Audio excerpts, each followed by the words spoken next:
रामकिशन अपनी पत्नी माला के साथ रहा करता था। रामकिशन यूं तो आलसी था, लेकिन उसकी पत्नी माला अपने पति के आलस से परेशान थी। लेकिन अब वो खुद तो आलस नहीं कर सकती थी, इसीलिए वो खुद खेतों में जाकर काम करने का मन बनाती है।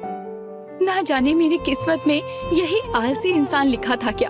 पूरा दिन खाट तोड़ता रहता है, खाना और फिर उसे निकालने जाना, बस यही दो काम कर रहा है। माला खेतों में काम करती हुई खुद से ये बोल रही थी कि तभी उसके पास खेतों से गुजर रही बिजली आती है और माला से कहती है, अरे रे रे रे, कितनी धूप है और माला तो इतनी धूप में काम कर रही है। मेरी स्किन तो इतनी धूप में झुलस जाती। मुझे तो तुझे देखकर ही तरस आ रहा है। अब क्या कर सकते हैं, तेरी तरह फैशन करके घर में रहूंगी तो मेरा घर कैसे चलेगा। तू तो जानती है ना कि मेरा पति सारा दिन आलस करता है। देख माला, मेरी बात तुझे हमेशा से बुरी लगती है, लेकिन मैं सच बोलती हूँ। अब जब अपने पति को इतना आलसी बना ही दिया है तो घर में बड़ा बड़ा खाट ही तोड़ेगा ना। देख बिजली, अच्छा होगा कि तू मेरे पति के बारे में सोचना छोड़ दे। अपने पति को देखा है कैसे पूरे दिन बस बैठा रहता है और खाता रहता है, बिल्कुल किसी जानवर की तरह जुगाली करता है। और करता ही क्या है। अजी बेशक मेरा मर्द खाता रहता हो, लेकिन कमा कर तो लाता है ना।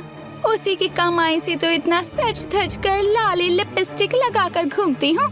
जो भी कह ले तू माला, लेकिन मेरा पति तेरे पति से तो बेहतर ही है ना।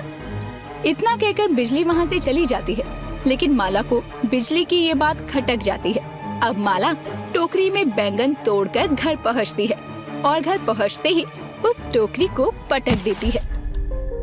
अरे अरे, क्या हो गया? इतनी गुस्से में क्यों है? किसी ने अपनी गाय भैंस खेत में खुली छोड़ दी क्या? गाय भैंस का तो पता नहीं, लेकिन मेरे गले में जो ये बैल बंध गया है उसका मैं क्या करूं? देखो माला, मैंने तुम्हें पहले ही मना किया था कि मुझसे ये खेती वेती नहीं होती। धान गेहूं बो देते हैं, महीनों महीनों तक की छुट्टी, लेकिन तुम मानी ही नहीं। अजी, उस धान गेहूं से कितने वक्त की रोटी खा लोगी? तुमसे और कहीं काम तो देखा नहीं जाता ना। ये तुम्हारा फैसला था, अब अपने फैसले पर पछताओ या अपना सर पीटो, मुझे उससे क्या।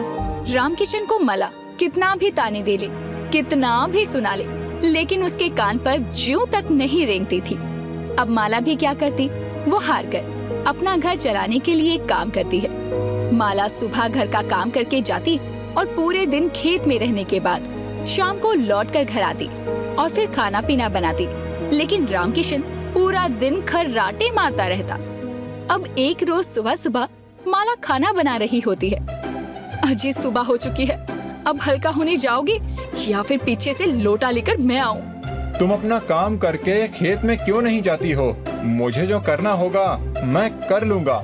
माला और रामकिशन आपस में नोक-झोंक कर रहे होते हैं। तभी गांव का सेठ किरोड़ीमल रामकिशन को बाहर से आवाज लगाता है। अरे ओ रामकिशन, रामकिशन कहाँ है? जरा बाहर तो आना। अरे बाप रे, आ गया कर्जदार। जाओ देखो, अब सुबह सुबह जलील होगी तुम। माला जैसे ही बाहर जाती है, सेठ किरोड़ीमल माला को देखकर कहता है, अरे अरे, रामकिशन नहीं है क्या? मैं तो कर्ज के पैसे लेने आया हूँ। अब तो कर्ज के पैसे भी इतने हो गए हैं कि तुम ब्याज भी चुकाने लायक नहीं रहे हो। सेठ जी, जल्दी आपकी पाई पाई चुका दूंगी, बस जो सोच रखा है वो पूरा हो जाए। सोच कर तो तुम दोनों ने ये भी रखा था कि गांव में अपनी इस छोटी सी झोपड़ी की जगह महल बनाओगे, लेकिन वो सपना है, कभी पूरा नहीं हो सकता। मैं 15 दिन की मोहलत देता हूँ, मुझे अपने ब्याज के पैसे तो चाहिए ही चाहिए। जी सेठ जी, 15 दिन क्या, 1 महीने की मोहलत दे दीजिए, मैं आपका सारा पैसा उतार दूंगी। चल ठीक है, मान ली तेरी बात, लेकिन 1 महीने से 1 भी दिन ज्यादा हुआ तो घर से सामान फेंकवा दूंगा।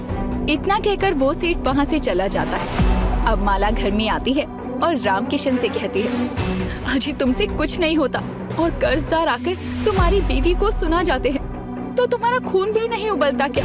मर्द के नाम पर कलंक हो तुम। ये लो मेरी चूड़ियाँ और पहन लो। तो मैं कहाँ था? सब्जी की खेती करने के लिए अब तुम्हें टमाटर की खेती करने का भूत सवार है। करो जो दिल में आए, मुझे मत कहना। खेत में जाने के लिए। मेरा बस चले तो तुम्हें कब का छोड़ कर चली जाऊं, लेकिन शादी के वो 7 बंधन, वो कस्में, वो वादे मुझे जाने ही नहीं देते। हाँ हाँ, अच्छी बात है, वही याद रखो। अगर तुम चली जाओगी तो मेरे खाने पर भी आफत हो जाएगी। अब माला गुस्से में खेतों की तरफ चली जाती है। इधर बिजली माला के घर से सेठ किरोड़ी मल को जाते हुए देखकर अपने पति गंगू से कहती है, जो कि प्लेट भरकर खाना लिए बैठा होता है, अजय सुनते हो, अभी अभी सेठ किरोड़ी मल माला को सुना कर गया है। कह रहा था कि माला ने उसका कर्जा नहीं उतारा है। हाँ, अजी मैं आपसे बातें कर रही हूँ और आप हैं कि सिर्फ खाने में लगी हैं। अरे बिजली, वापस करो मेरी प्लेट, मुझे जोरों की भूख लगी है। और अगर माला भाभी ने कर्ज लिया ही है तो क्या तुम चाहती हो वो कर्ज मैं चुकता करूं? अरे वो सेठ किरोड़ी मल तो ना जाने माला को क्या क्या कह रहा था। मुझे तो उसकी गंदी नजर भी बिल्कुल पसंद नहीं है। अब बस भी करो बिजली, कितना मिर्च मसाला लगाकर बताओगी?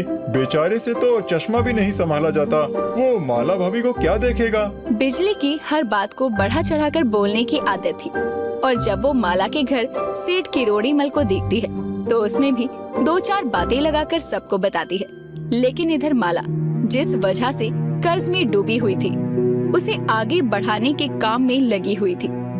मैंने खेतों में टमाटर के पौधे तो लगा दिए हैं, बस अब फसल अच्छी हो जाए, फिर देखना मैं इन गांव वालों को बताती हूँ, और सबसे पहले तो अपने निकम्मे निठल्ले आलसी पति को बताऊंगी। माला टमाटर की खेती करना चाहती थी, लेकिन टमाटर बहुत ज्यादा सस्ते थे, जिस वजह से रामकिशन और कई लोग माला को टमाटर की खेती ना करने की सलाह देते हैं। हालांकि बहुत लोग तो उसका मजाक भी बनाते हैं। अब देर शाम माला घर आती है तो बिजली अपनी दरवाजे पर बैठी होती है और वो माला से कहती है, अरे माला, मैंने सुना है तो टमाटर की खेती कर रही है। बैंगन से अच्छे खासे पैसे तो कमा रही थी, फिर 10 रुपए किलो टमाटर की फसल क्यों लगा दी? मेरा मन कर गया टमाटर की खेती करने का। वो क्या है ना, मुझे टमाटर की चटनी बहुत पसंद है और मैं उसे अपने चेहरे पर मल मल कर तेरी तरह गोरी हो जाऊंगी और लाली लिपस्टिक नहीं लगानी पड़ेगी, इसीलिए लगाई है। चलो अच्छा है, इसी बहाने मुझे टमाटर तो नहीं खरीदने पड़ेंगे। अब पड़ोसी होने के नाते रोज 1-2 किलो टमाटर तो मिल जाएंगे ना, और तेरे चेहरे पे रंगत आ जाए तो मुझे 2-4 टमाटर अपने चेहरे पर मलने को भी दे दियो।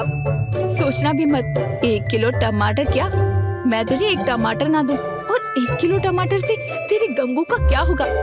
उसके लिए तो पूरे टमाटर से भरा हुआ ट्रक भी कम पड़ेगा। माला टमाटर की खेती तो कर लेती है, लेकिन टमाटर सस्ते होते हैं। हर कोई माला का मजाक बना रहा था। इधर कुछ ही समय बाद माला की फसल बहुत अच्छी होती है, जिससे पहले बार में ही माला की अच्छी खासी कमाई हो जाती है। अरे देखो देखो, मेरी मेहनत रंग लाई। अब तो सेठ का सारा कर्जा चुका दूंगी और एक सुंदर सा घर बनवाऊंगी, जिसमें सिर्फ मैं और मैं रहूंगी। तुम्हें उस घर में आने की कोई जरूरत नहीं है।